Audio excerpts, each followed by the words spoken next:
we first win the program from the customer, there's a lot of things that happen as far as parts concerned. We've already gone through a lot of design changes with the customer, but then we have to pick materials. Once we pick the material, we pick the press, depending on the tonnage of the part. This is Rob, who works in the mat lab. So what do you think is the most important part about working here? Essentially analyzing and verifying the metallurgical properties of the parts that we produce. The powder and metal process starts with filling the tool cavity with powder. The powder is put into a set of tools, then they press it. They have presses from 50 to 800 tons. This part uses a 25-ton press. The press compacts the powder into what they call the green parts. During the green state, the part is not ready for use.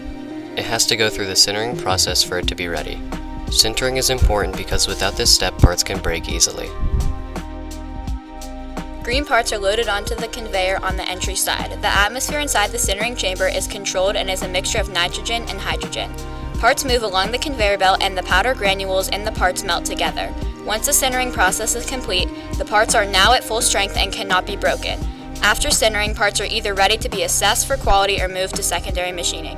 What I think is so cool about manufacturing is you get to see where the parts are actually going. We take for granted what is actually manufactured, just to be able to get into your vehicle and push the gas pedal for the car to move. I know some of these robots go into some dangerous areas where we don't want a human to go in. First, we were wondering, what kind of skills and education does it take to run a manufacturing business?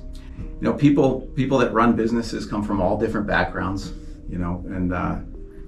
from engineering, production, finance,